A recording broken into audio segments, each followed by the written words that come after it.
Hello friends, welcome to more creative. दोस्तों, आज 22 मई दिन गुरुवार है। वही हिंदी महीना जेठ और कृष्ण पक्ष की 10वीं है।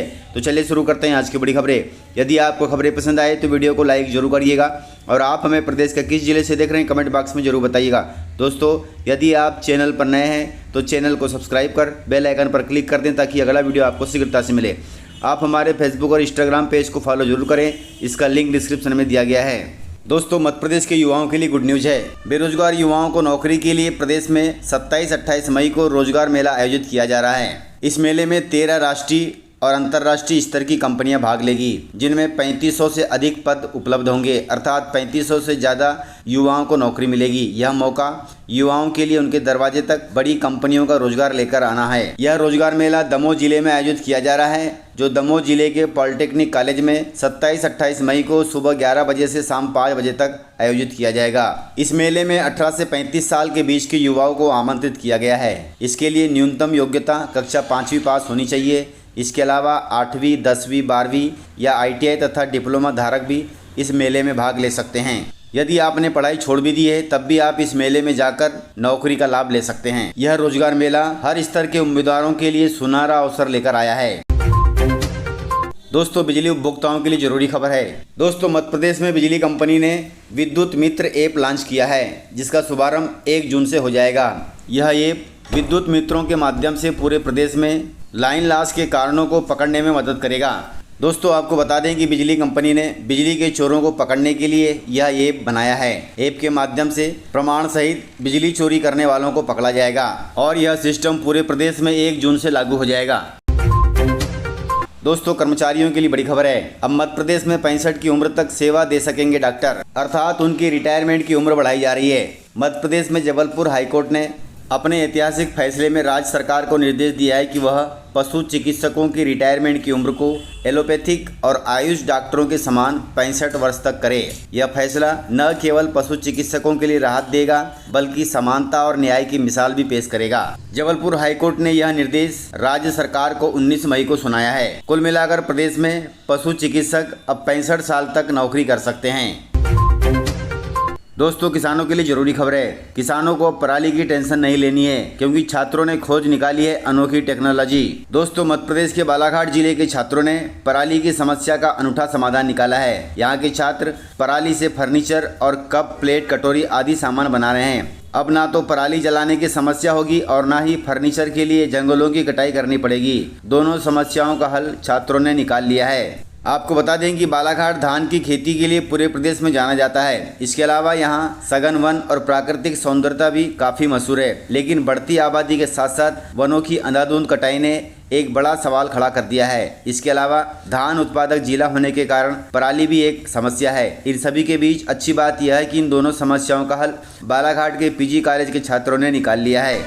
जिले के PG कॉलेज के छात्र पराली का उपयोग करके कुर्सी, टेबल, सोफा सहित अन्य फर्नीचर का निर्माण कर रहे हैं। इसके अलावा दैनिक उपयोग में आने वाले सामान जैसे नाश्ते की प्लेट, ग्लास, कप, कटोरी और गमले भी बना रहे हैं। छात्रों ने इसको बनाने की विधि बताई है। उन्होंने कहा कि धान से निकलने वाली पराली को मशीन की सहायता से पूरा चूरा कर लिया जाता है। उसके बाद पराली के चूरे में बेल का गोंद और मधुमक्खी का वैक्स मिलाया जाता है। यह प्रोडक्ट देखने में बहुत ही आकर्षक होते हैं, साथ ही मजबूत भी होते हैं। पराली से बने प्रोडक्ट न तो पानी में घुलते हैं और न ही खराब होते हैं। इनमें यदि गर्म पानी भी रख दिया जाए, गर्म चीज भी रख दिया जाए तो ये खराब नहीं होते। आप इसका बड़े स्तर पर निर्माण करना चाहते हैं तो बालाघाट जिले के PG कॉलेज के छात्रों से मिल सकते हैं, क्योंकि यहाँ के छात्रों ने वेस्ट को बेस्ट बना दिया। दोस्तों, मध्य प्रदेश सरकार ने बड़ा लक्ष्य तय किया है, जिसके तहत 22 साल बाद 22 लाख रुपए सालाना होगी प्रदेश के आम जनता की आय।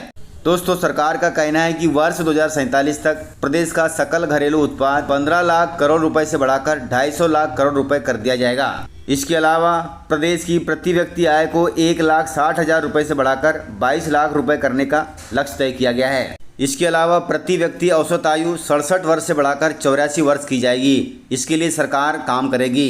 साथ ही प्रदेश की साक्षरता दर 75% से बढ़ाकर 2047 तक 100% करने का लक्ष्य तय किया गया है, जो कि बहुत अच्छी बात है। दोस्तों, मात्र 20 रुपये सालाना खर्च में पाएं प्रधानमंत्री सुरक्षा बीमा योजना का लाभ। दोस्तों, प्रधानमंत्री सुरक्षा बीमा योजना एक सस्ती दुर्घटना बीमा योजना है जो दुर्घटना, मृत्यु या विकलांगता की स्थिति में वित्तीय सहायता प्रदान करती है। यह योजना बैंक अकाउंट होल्डर के लिए उपलब्ध है जिनका एनुअल प्रीमियम केवल 20 रुपये होता है। यह योजना 1 जून से लेकर अगले साल 31 मई तक वैलिड होगी और हर साल यही क्रम चलता रहेगा। इस बीमा में दुर्घटना के दौरान मृत्यु हुई या फिर विकलांगता हुई तो आपको 2 लाख रुपए का बीमा लाभ मिलेगा। दोस्तों, इसके लिए कुछ शर्तें रखी गई हैं। शर्तों में 18 वर्ष से 70 वर्ष के बीच के बैंक खाता धारक इस योजना का लाभ ले सकते हैं।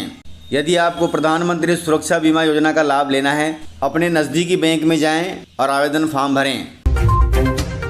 दोस्तों, मध्य प्रदेश में 1 जून से लागू हो रहा है स्मार्ट पीडीएस सिस्टम।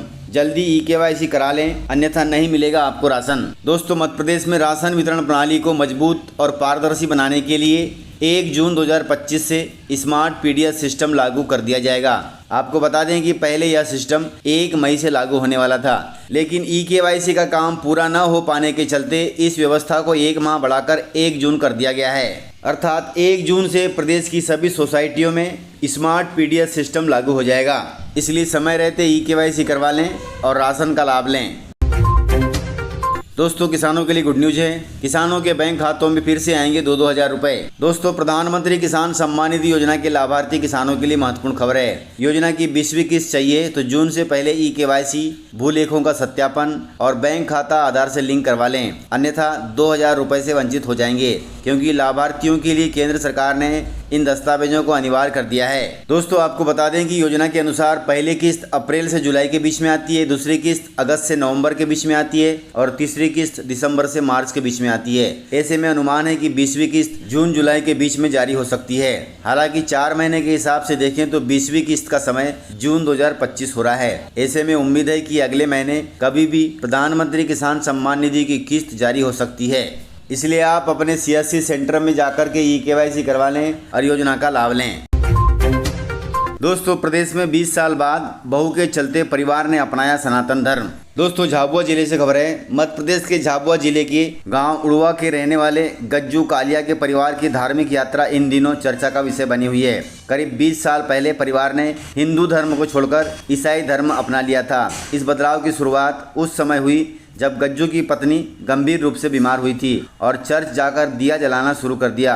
धीरे धीरे पूरा परिवार चर्च से जुड़ गया और ईसाई रीति रिवाजों को अपनाने लगा। लेकिन ऐसी स्थिति में नई बहू ने बड़ा कमाल कर दिया है। 1 माह पहले इस परिवार में बेटे की शादी हुई। नई बहू जब घर आई तो उसने देखा कि उसके ससुराल में पूजा पाठ चर्च के अनुसार हो रही है, ना कि पारंपरिक हिंदू तरीके से। इससे वह चौंक गई और अपने मायके में यह बात साझा की और इसके बाद बहू ने ससुराल पक्ष से चर्चा की और उन्हें मूल धर्म यानी हिंदू धर्म में लौटने के लिए प्रेरित किया।